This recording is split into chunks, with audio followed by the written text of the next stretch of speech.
So mga kapatid, welcome sa ating Morning Revival Preview. At ang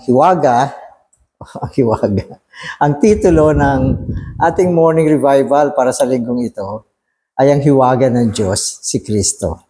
Tama naman, ang hiwaga ng Diyos ay si Kristo. Okay? So ang ibig sabihin, ang pagpapaliwanag ng Diyos ay si Kristo. Kung gusto mong makita ang Diyos, kailangan makita mo si Kristo. Kung gusto mong maintindihan ng Diyos, kailangan maintindihan mo si Kristo. At ang schedule natin ngayon, mga kapatid, ay week 28, day 2. Amen.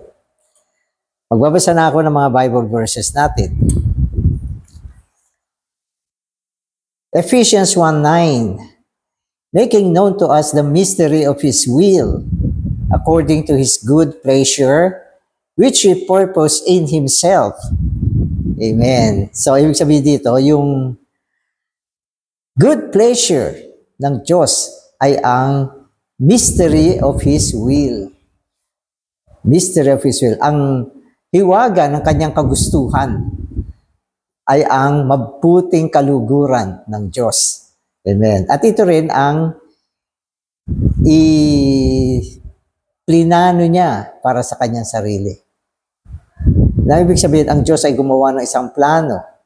At ito ay personal na plano niya. Kasi sabi rito, purpose in Himself. Personal na plano ng Diyos. At itong planong ito ay ang kanyang mabuting kaluguran. Ang ibig sabihin, yung bagay na makakapagpasaya sa kanya. At itong bagay na ito ay tinatawag na hiwaga ng kanyang kagustuhan. Ang lalalim. Amen. 3:4-5. By which, in reading it, you can perceive my understanding in the mystery of Christ, which in other generations was not made known to the sons of men, as it has now been revealed in His holy apostles and prophets in spirit. Amen. So ito, diretso na sinabi, yung mystery dito ay mystery of Christ. So anong mystery ito? Mystery of Christ, hiwaga ni Kristo. At sinasabi sa atin, itong hiwaga ni Kristo ay naitago sa mga nagdaang kapanahunan. Hindi siya pinakita sa tao. Pero salamat sa Panginoon sa huling mga kapanahunan, ito ay ipinakita niya sa kanyang mga apostol. At ito ay sa bagong tipan na. Sa bagong tipan, yung hindi nakita sa mga nagdaang panahon na ipakita sa panahon ng bagong tipan. At ito particular na pinakita sa kanyang mga apostol. At pwede ko sabihin, lalo na kay Apostol Pablo, ang galing ng kanyang pagkaalam tungkol sa hiwaga ni Kristo. Magbabasa na ako. The true meaning of the universe is a story of God and His relationship with man. And this relationship is a mystery that has two sections. Okay, so binanggit dito yung kahulugan ng sansinukob. Sinabi natin kahapon, ang sansinukob ay isang hiwaga. Mahirap maintindihan, lalo na ang kanyang kalawakan. Napakalawak ng sansinukob, lalo na ang sangkalangitan. Ito ay merong hiwaga. Pero binabanggit dito, ang kahulugan ng buong sansinukob ay istorya ng Diyos at kanyang relasyon sa tao. So, meron tayong kinalaman dito kasi tayo ay mga tao. So, ang buong sansinukob ay nalikha, pwede ko sabihin, para sa Diyos at para sa tao. Di ba? O, simple lang, di ba? Ang kalangitan. Tingnan yung kalangitan. Ang kalangitan ay nagtutusto sa sangkalupaan. Mula sa kalangitan, meron tayong ulan, meron tayong araw, meron tayong hangin. At lahat ng ito ay kailangan ng sangkalupaan upang ang lupa ay magpasibol ng mga halaman. At karamihan, ang mga halaman ay para sa pagkain ng mga nilalang dito sa lupa. Lalo na ang tao. Kung walang pagkain ng sangkalupaan, walang taong mabubuhay. Kaya ang langit para sa lupa, ang lupa para sa tao, ang tao na may espiritu para sa Diyos. Yung ganyang simpleng pananaw, makikita mo na ang buong sansinukob ay istorya ng Diyos at ng tao. Relasyon ng Diyos at ng tao. Kung hindi ganyan, ano mo itong buong sansinukob na ito? Para saan ito? Di ba? Parang walang silbi kung walang tao. Bagamat ang Diyos kaya niya likhain ito, pero kung walang tao, walang silbi ang sansinukob. At pwede natin sabihin, kung walang istorya ang Diyos at ang tao, wala siyang magiging plano. Wala siyang kaluguran. Kaya, di ba, mainam na tayo ay naging tao. Di ba nararamdaman yan? Napakahalaga ng tao sa Diyos. Amen. Tuloy natin. Sabi niya, itong binabanggit sa atin na istorya ng Diyos at ng tao. Meron daw dalawang sections, dalawang panig siya. So tingnan natin, ano ba ito? The mystery of God is manifested in Christ. So Christ is the mystery of God. God's entire story is in Christ. Apart from Christ, man cannot find the story of God. Verse 9 says, in Him dwells all the fullness of the Godhead bodily. All matters concerning God, all His stories, all the mysteries that man cannot understand are in Christ. Christ is the mystery of God. So, malinaw ito. Si Kristo ang hiwaga ng Diyos. O ang hiwaga ng Diyos ay si Kristo. Sabagat ang Diyos ay mahiwaga, sinong nakakakilala sa Kanya? Sinong nakakaalam sa Kanya? Ano ba siya? Ano bang gusto niya? Ano bang ayaw niya? So, napakahiwaga. Bagamat tayong mga tao, lalo na tayong mga believers, naniniwala tayo na talaga may Diyos. Yung pag-iral ng Diyos, no, alam nating meron talaga. Hindi tayo katulad ng mga atheists. Yung atheists. Ang mga atheists ay grupo ng mga tao na hindi naniniwalang may Diyos. Para sa kanila ay walang Diyos. Napakagrabe naman itong mga atheists. Wala daw Diyos. So hindi tayo ganyan. Tayo ay 100% na naniniwalang merong Diyos. Ang problema, hindi natin kilala ang Diyos. Napakahiwaga ng Diyos na ito. At minsan sa Biblia, sinasabi pa ang Diyos ay nakatago. Isang natatagong Diyos. Paano mo makikilala ang isang natatago? Pero salamat sa Panginoon na ang hiwaga ng Diyos ay si Kristo. Si Kristo. Kaya ang pagdating ni Kristo ay pagdating ng Diyos. Ang pagsasalita ni Kristo, lalo na pag nagsasalita si Kristo, ay pagsasalita ng Diyos. At ang kanyang gawi-gawi ay gawi-gawi ng Diyos. At lahat ng ginagawa niya ay mga bagay ng Diyos. Kaya sinasabi sa atin dito,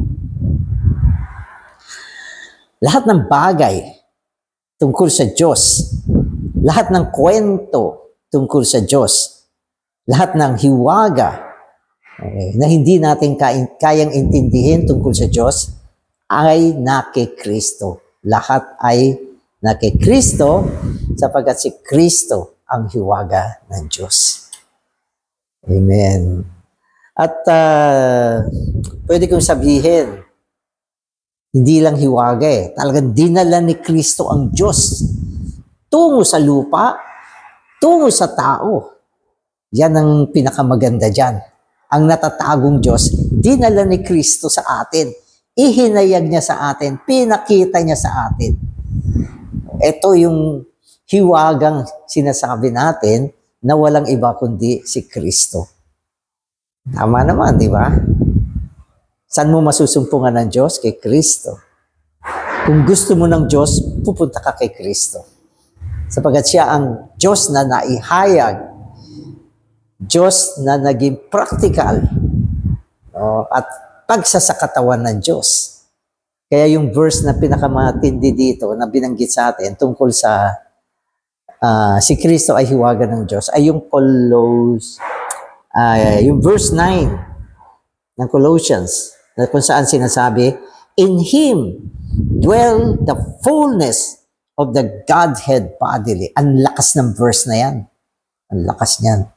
Sapagkat sinasabi sa Kanya, ang buong kapuspusan ng pagsasakatawan ng Godhead, Pangulong Diyos o Tres Unong Diyos ay nasa Kanya. Yung buong Tres Unong Diyos, Ama, Anak at Espiritu, nais sa katawan kay Kristo. Siya yung kumpletong Tres Unong Diyos. Kaya siya yung hiwaga ng Diyos na hindi nakikita, ng Diyos na nakatago. Siya ang hiwaga nito. So, ang linaw nitong hiwagang ito. At ang laking hiwaga na ang hiwaga ng Diyos ay si Kristo. The mystery of Christ is the church. Christ Himself is a mystery. But all the matters concerning Christ. Okay, so basahin ko ulit. The mystery of Christ is the church. Okay, ang hiwaga naman ni Kristo ay ang Ecclesia. Christ Himself is a mystery. But all the matters concerning Christ, all the stories of Christ, and all the contents of the mystery have been placed in the church. Therefore, the church is the mystery of Christ. Ito naman yung yung pangalawang yugto ng mystery. Si Kristo naman,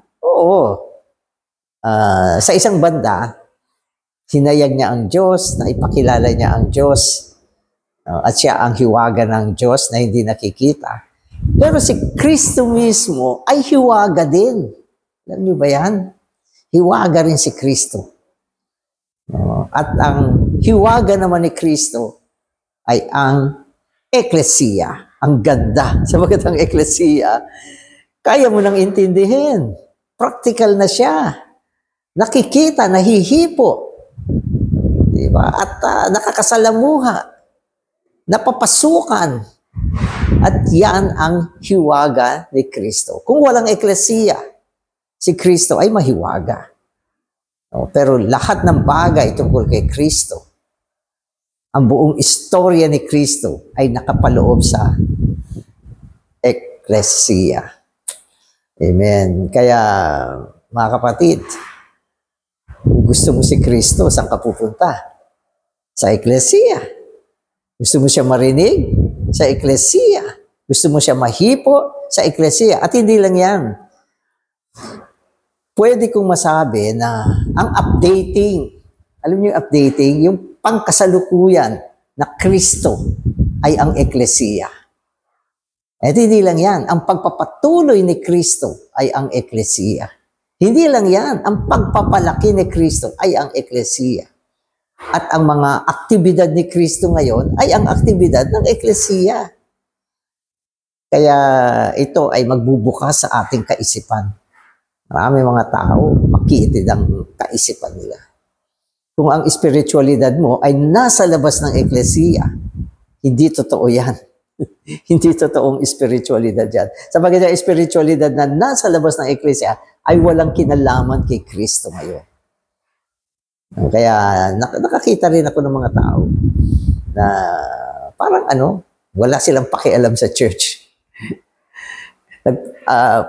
Para mga spiritual, pero walang pagpapahalaga sa Ecclesia.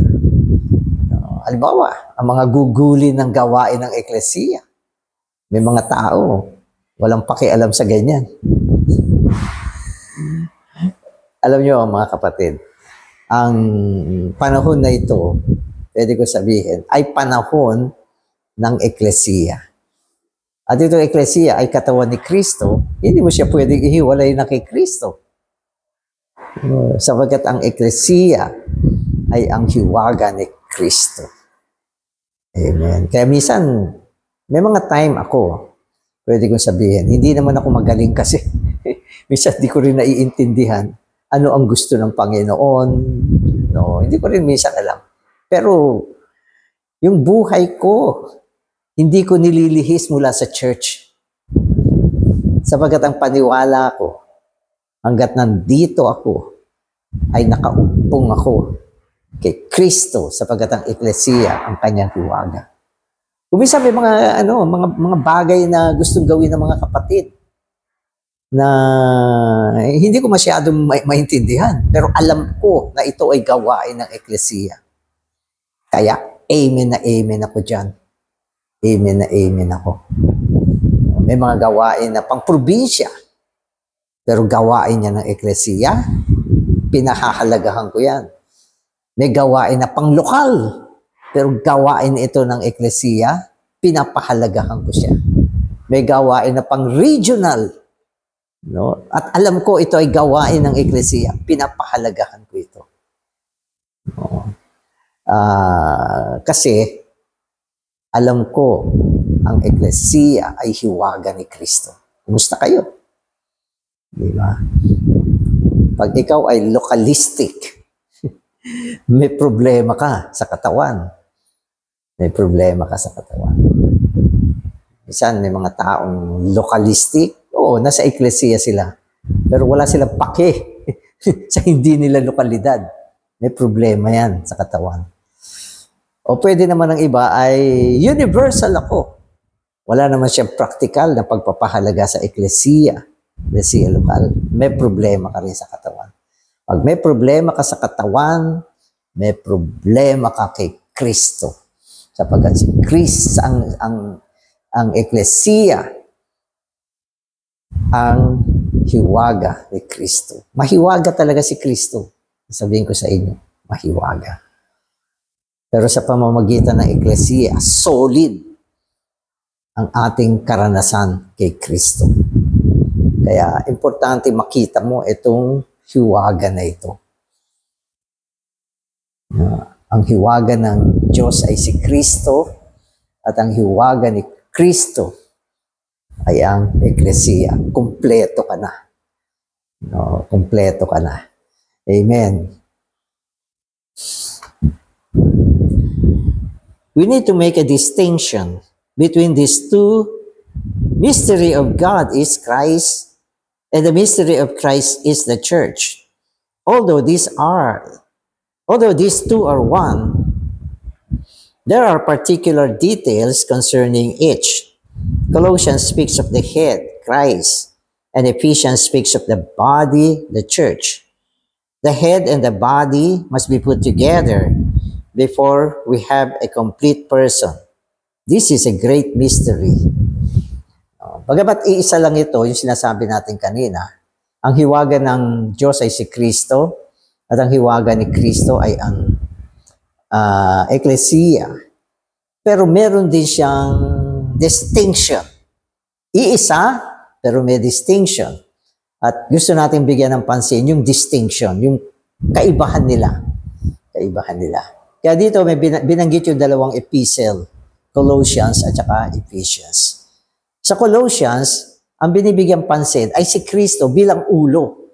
Ulo ba si Kristo? Oo, siya ang ulo. Malinaw na sinasabi, ang ulo ng Eklesiya ay si Kristo. At sa Ephesians naman, binibigyan ng pansin yung katawan. Yung katawan. Si Kristo ba ang katawan? Oo, siya ang katawan kasi siya ang ulo eh. Kaya pag pinagsama mo itong ulo at katawan, meron kang kumpletong hiwaga. Pero meron silang distinction. Amen. Ito. Christ the head is the mystery of God. Yung pala. Kapag binanggit mo yung ulo na si Kristo, anong ulo ng Eklesiya? Si Kristo. Ito ay tumutukoy sa hiwaga ng Diyos. Na ang ibig sabihin, ang pagkaulo ng Diyos ay naihahayag kay Kristo ng ulo ng Eklesiya. So, malinaw ba yan? Okay, so ulitin ko siya. Okay. Sabi niya, itong dalawang hiwaga, Ulitin ko. So, kailangan ma-recite ko siya. Sabi niya, ito dalawang hiwaga. Ang unang hiwaga ay ang hiwaga ng Diyos na si Kristo. Si Kristo ang hiwaga ng Diyos. Okay, so yung pangalawa naman, ang hiwaga ng Eklesiya ay si Kristo. No, si Kristo ang hiwaga ng Eklesiya. So sabi niya, bagamat isa lang ito, isa lang ito, pero meron siyang distinction. Distinction. At itong distinction na to ay makikita natin doon sa dalawang term, yung ulo at katawan. Sa aklat ng Colossians, ang binibigyang pansin dyan ay si Kristo bilang ulo. Ulo ba siya? Ulo siya. Siya ang ulo ng Eklesiya. At sa aklat naman ng Efeso, binibigyan pansin dyan ay si Kristo ang katawan. Malinaw naman, sinabi sa Ephesians, the church is the body of Christ, the fullness of the one who fills all in all. O yan, diba? Si Kristo ang katawan. Ngayon, etong ulo na si Kristo, okay, na binibigyan pansin sa Colossus, ay dapat isama sa katawan na binibigyan naman ng pansin sa Ephesians. Kapag ang ulo at ang katawan nagkasama, meron kang kumpleto ng hiwaga. Okay, so malinaw na yan. Ngayon, sinabi sa atin, si Kristo, okay, sabi niya, Christ is the head, is the mystery of God. Ang hiwaga ng Diyos sa panig ni Kristo ay yung ulo. Yun, yung ulo. Nang ibig sabihin, ang Diyos ang ulo at ang kanyang pagkaulo ay naihahayag kay Kristo bilang ulo. Naniwala ako, hindi lang ito ulo ng Eklesiya. Pinaka-ulo sa buong sansinukob. Pinaka-Panginoon sa buong sansinukob. Yan ang Diyos mismo na naihahayag kay Kristo. So, tatanungin ko kayo, sino ang inyong ulo? Sino ang inyong Panginoon? No? Kanino kayo susunod at magpapasako? Kanino? Mag-isipin nyo. Sino ba ang Panginoon ko? Sino ba ang ulo ko? Siyempre si Kristo. Si Kristo ang ulo, siya ang pinaka-Panginoon. Hari yan. Hindi lang hari, hari ng mga hari. At siya din ang Diyos ko. No? Pero yung kanyang pagkaulong tinataglay, pagka-Panginoon, no? Pagiging isang nakaupo sa trono, no? Ay isang pagkaulo ng Diyos na hinayag kay Kristo ngayon. Kaya ayan ay ang hiwaga ng Diyos. Ang hiwaga ng Diyos ay si Kristo bilang ulo.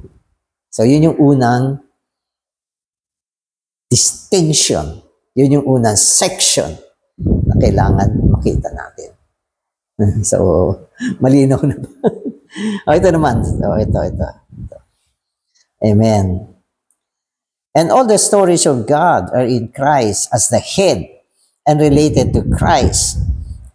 Amen. Okay, so malinaw na yun. Lahat ng istorya ng Diyos bilang ulo, bilang Panginoon, o anuman siya na nasa top. Lahat ng yan makikita mo kay Kristo. Kaya siya yung hiwaga ng Diyos. Amen. On the other hand, the church, the body, is the mystery of Christ. Yun naman. So, ang pinaka-hiwaga naman ni Kristo, si Kristo na mahiwaga, okay, ay ang Eklesiya bilang katawan ni Kristo. Yan ang hiwaga ni Kristo. Ang hiwaga ni Kristo ay ang Eklesiya na siyang katawan ni Kristo. Amen. Amen. Sabi niya, and all the stories of Christ are in the church, His body. So, ang ganda yung dalawang distinction. Dati hindi ko naintindihan yan, pero nung binasa ko ngayon to, naintindihan ko, tama naman pala. Diba? Si Kristo ang hiwaga ng Diyos sa aspekto ng pagkaulo. Diba? Ang Eklesiya ang hiwaga ni Kristo sa aspekto ng katawan. Amen. Sapagkat ang Eklesiya ang kahayagan ni Kristo. Paano nakahayag si Kristo? Sa pamamagitan ng Eklesiya na kanyang katawan. Amen.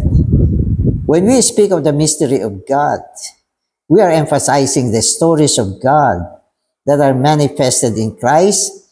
And when we speak of the mystery of Christ, we are emphasizing the stories of Christ that are manifested in the church. So, tuloy-tuloy yun yung distinction, yun yung dalawang section.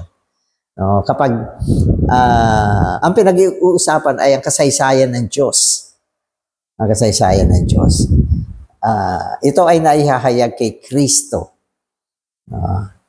Lahat ng kasaysayan at kwento ng Diyos, pinahayag kay Kristo. At kung pinag-uusapan naman ang kasaysayan ni Kristo, ito naman ay naihahayag sa church. Sa church siya naihahayag. Amen. Christ plus the church is a great mystery.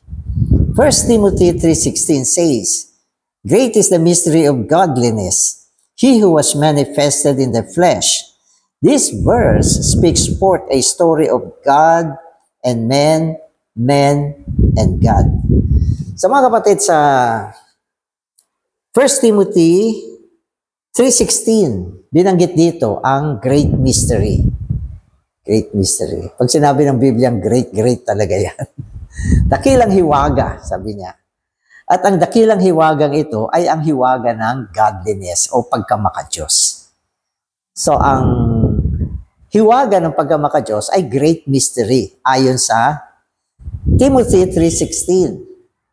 No? At ang godliness, kanyang dinefine. Dinefine niya yung godliness. Sabi niya, ang ibig sabihin ng godliness is He who was manifested in the flesh. Yung He dito, siyempre yung Diyos. So, ang godliness ay ang kahayagan ng Diyos sa laman. Yan ang dakilang hiwaga. Dakilang hiwaga. Ano ba ito? Ano ba sa pananaw nyo ang dakilang hiwaga? No, kung saan ang Diyos ay naihayag sa laman. Itong dakilang hiwaga ng kahayagan ng Diyos sa laman, pwede ko sabihin, meron din siya dalawang yugto. Bagamat hindi naman sinabi rito, pero ito ang aking pagkaalam. Yung unang yugto ng godliness ay si Kristo na naging laman. Ang ibig sabihin, siya yung Diyos na nagkatawang tao. Tama naman, di ba? Ang Diyos ay nagkatawang tao. At yan, mababasa mo sa John, di ba? The Word became flesh. Okay, ang salita ay naging laman. At sa naunang verse, sinasabi dyan, yung salita ay ang Diyos. Tapos yung salita ay naging laman. So God was manifested in the flesh is a great mystery na walang iba kundi ang pagsasakatawang tao ni Kristo. Siya ang Diyos na nagsakatawang tao. So yan yung unang great mystery. No? Unang yugto, pwede ko sabihin. At pagkatapos niyan, ang pangalawang yugto ng godliness ay ang eklesiya. Ang eklesiya. May mga paliwanag ito, pero hindi ko na ipapaliwanag yan. No? At yan ay naipaliwanag din ng ministeryo. Sapagat ang eklesiya ay pagsasakatawan ng Diyos sa laman. Sapagat ang eklesiya ay pagpapatuloy ni Kristo. Diba? So, sino ba tayo? Tayo ang eklesiya ngayon. Meron ba tayong laman? Meron. Meron ba tayong Diyos? Meron. Ang Diyos ay naisakatawan sa atin. Sapagat tayo ay isinilang ng Espiritu. Kaya meron tayong kalikasan ng Diyos. Kaya ito ang great mystery of godliness. Ang pagsasakatawan ng Diyos. No, ang Diyos na naging laman, una, kay Kristo. Kay Kristo. So siya yung unang section o unang part ng godliness. At si Kristo, pagkatapos niyang nakumpleto ang kanyang proseso, namatay, nabuhay na muli, no, ang eklesiya ay naibunga niya bilang pagpapatuloy, pagpapalaki ni Kristo. At ang pagpapatuloy ni Kristo na kung saan siya ay ang Diyos na naging laman. Wow, great mystery. No, kaya sa panahon na ito, ang Eklesiya ay kahayagan ng Diyos. Kung wala ang Diyos sa Eklesiya, paano niya mahahayag ang Diyos? Imposible yan. Pero paano na idala ang Diyos sa Eklesiya? Ito ay sa pamamagitan ni Kristo, na unang kahayagan ng Diyos sa laman. Pagkatapos siya na proseso, naging Espiritu, dinala niya ang Espiritu sa Eklesiya upang maipagpatuloy ang kahayagan ng Diyos sa laman. Wow, great talaga ang mystery na ito. Amen. Amen. This verse speak forth the story of God and man and God. Kaya itong mystery na ito ay kasaysayan ng Diyos at tao. Tao at Diyos. No? Sapagat ang godliness ay ang kahayagan ng Diyos sa laman. Amen. If we would know the mystery, story, and matters of God and man and God, then we must know Christ and the church. So yun yung paraan para malaman mo itong dakilang hiwaga na ito, ang hiwaga na kung saan nandiyan ang Diyos, ang tao at Diyos, kailangan makapasok ka sa great mystery na walang iba kundi si Kristo at ang Eklesiya. Tama naman. Nasaan ka ba ngayon? Practically, o pwede ko sabihin, ayon sa katotohanan, tayo ay nakikristo at nasa Eklesiya. Tayo ay nakikristo sapagkat tayo isinilang na muli tungo kay Kristo at sa pamamagitan ng kanyang buhay. At nung tayo ay nanampalataya, nadala naman tayo sa loob ng Eklesiya at naging bahagi tayo ng Eklesiya. Kaya nakikristo at Eklesiya tayo. Subalit, kailangan ito ay maging practical sa ating pamumuhay. Katulad ng pagiging nakikristo. Dapat meron kang magandang relasyon sa Panginoon. Sa buhay, sa kalikasan, sa salamuha, sa pagkain, sa pag-inom. Kailangan maganda ang iyong relasyon sa Panginoon kay Kristo. Sapagkat siya ang ulo ng Eklesiya. Pangalawa, dapat meron ka magandang relasyon sa Eklesiya. Ano ba ang Eklesiya? May meeting siya, dapat nasa meeting ka. May paglilingkod siya, dapat nasa loob ka ng paglilingkod. May pagtatayo siya, kasama ng mga kapatid. Dapat wala kang problema sa pagtatayo. Kasama ka ng mga kapatid na nagtatayo, naglilingkod, corporate ito. No? At sa ganyang paraan, ikaw ay nakikristo, no? At nasa Eklesiya, magiging mayaman ang iyong karanasan sa mga hiwaga na binabanggit natin ngayon. Sapagkat kung wala yan, hiwaga pa rin siya sa iyo. Di ba? Si Kristo ay magiging hiwaga sa iyo. Ay ang Diyos ay magiging hiwaga sa iyo. Kasi hindi maayos ang iyong relasyon kay Kristo. At si Kristo, magiging hiwaga sa iyo kapag may problema ka sa church. Sapagkat hindi maayos ang church life mo. Kaya, para mapasukan mo, itong mga dakilang hiwagang ito, dapat meron kang magandang pamumuhay ng relasyon kay Kristo at maayos na buhay, Eklesiya. Kompleto ka na. Amen. Amen. Okay, so sabi niya, when people today see Christ, they understand God. Tama naman. Because if you see Christ, you see God. Amen. When they see the church, they understand Christ. You see the church, ibig sabihin, dapat nasa church life ka. Christ is the expression of God, and the church is the expression of Christ. So, ang pinakamalakas na term na ginamit upang maintindihan natin kung ano ang mystery ay yung word na expression. Kung walang expression, that is a mystery. That is a mystery. Sapagkat ang kahayagan ay ang pagpapakita ng isang bagay na hindi mo naiintindihan. Kapag si Kristo ay naihayag sa iyo, ang Diyos ay naihayag sa iyo. Naiintindihan mo na ang Diyos. At hindi lang yan. Ang kahayagan ni Kristo na nahipo mo ay ang paghipo mo sa Diyos. At hindi lang yan. Kung mahal mo si Kristo, mahal mo ang Diyos. Kung Panginoon mo si Kristo, ang Panginoon mo ay ang Diyos. Kaya hindi mo pwedeng paghiwalayin si Kristo at ang Diyos.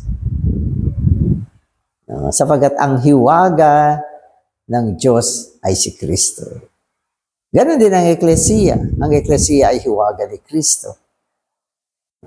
Ang relasyon natin kay Kristo, mga kapatid, ay hinahayag ng ating relasyon sa Eklesiya ngayon. So, itong nakaraang araw, nagkaroon ng fellowship among the churches. Ito ay salamuha ng mga Eklesiya. Andyan ka ba? May puso ka ba na pumunta dyan? Nakisalamuha ka ba? Nakiblend ka ba? Nakipaghalo ka ba?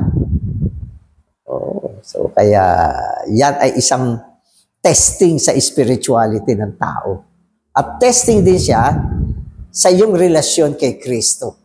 Ang relasyon natin kay Kristo ay sinusukat ng ating relasyon sa Eklesiya. Kaya kailangan maintindihan natin. Ito mga hiwagang ito, pag hindi mo naintindihan, wala kang pangitain ng mga spiritual na bagay. Sabagat mula sa ating pagkakaintindi, ito ay lilikha ng isang pangitain.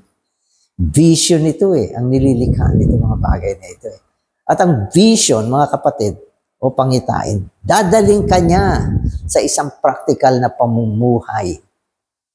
Sapagat ang isang taong walang vision, siya ay magiging kalang. Wala siyang direction. Walang vision. Kaya kailangan meron kang vision. Ang vision ay controlling Controlling vision. Amen. Amen. Amen. Okay, so sabi niya, Christ is the expression of God and the church is the expression of Christ. These two are two parts of one mystery. So, isang mystery lang siya. Two part. All the good, important things in the Bible depend upon this mystery. If we know this mystery, we can understand the Bible. Itong dalawang mystery na ito ang magbubukas sa iyo ng pagkakaintindi sa buong Biblia. Ang hiwaga ng Diyos na si Kristo at ang hiwaga ni Kristo na siyang Eklesiya. So pag itong hiwagang ito nabuksan sa iyo, ang buong Biblia, mapapasukan mo. Maiintindihan mo. This mystery is such a great matter that we must not only see it for ourselves, but we must also bring others into seeing it. In our living, we do not need to exhort people to have patience. When they see the mystery, they will have patience. Neither do we need to exhort people to love one another. When they see this mystery, they will have love within. Automatic. So binanggit yung dalawang bagay dito. Love and patience.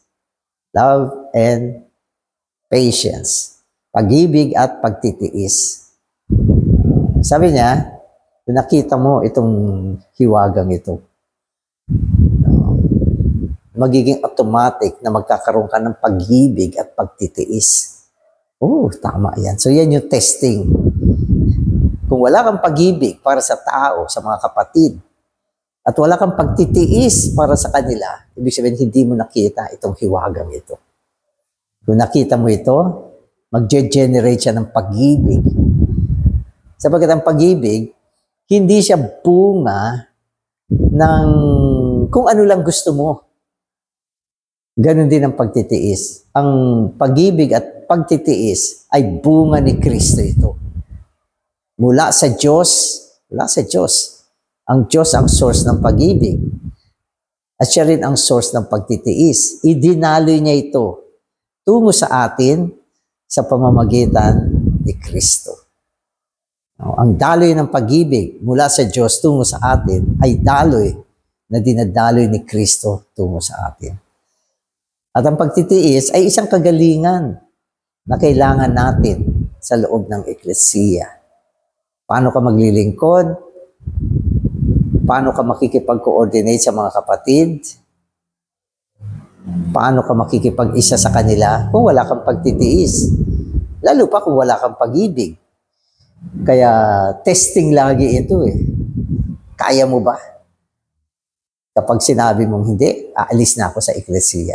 Ibig sabihin, hindi mo nakita itong hiwaga na ito. Amen. Ito pa. Many who work for God pursue power and abundant life without realizing that as long as they touch this mystery, there is power and abundant life. This mystery is everything. Ito naman ay sa mga paglilingkod. Sabi nila, pag maglilingkod ka, dapat may power ka. Power. At hindi lang yan, dapat saganang buhay meron ka. Maaaring gusto mo yan, tama naman yan. Pero hindi mo makakamit ang power at abundant grace kung hindi naging practical sa iyo itong mga hiwagang ito. Kaya inuulit ko, si Kristo at ang eklesiya. Si Kristo na hiwaga ng Diyos, naghahatid ng kung ano ang Diyos sa atin. Kaya kailangan ng ating mabuting kaugnayan kay Kristo. Sapagkat kung wala si Kristo, wala tayong Diyos. At ganoon din ang ating mabuting kaugnayan kay Kristo sa pamamagitan naman ng eklesiya. At ang eklesiya ay ang ating sama-samang pamumuhay. Kung nananatili ka sa eklesiya, meron kang power. Meron kang masaganang buhay. At itong mga bagay na ito ay nangangailangan ng pagkakita dito sa dakilang hiwagang ito. Amen. Amen. Salamat, Panginoon. Ikaw ang hiwaga ng Diyos. Ang Diyos na hindi namin nakikita ay naihayag sa pamamagitan mo. At naidala mo tungo sa amin upang ang aming relasyon, Panginoon, ay isang relasyon sa Diyos na ito ay naisasagawa namin sa pamamagitan ng mabuting relasyon sa iyo, sapagkat ikaw ang Espiritu ngayon, tungo sa aming Espiritu. Panginoon, salamat din sa buhay eklesiya. Ito ang iyong kahayagan. Ang eklesiya ay ang katawan mo. Ang eklesiya ay ang pagsasagawa mo. Panginoon, salamat sa buhay eklesiya. Dito ka namin nararanasan ng higit. At sa pamamagitan ng buhay eklesiya, ang aming mga karanasan sa iyo, Panginoon, ay matibay at solido. Salamat. Amen. Amen.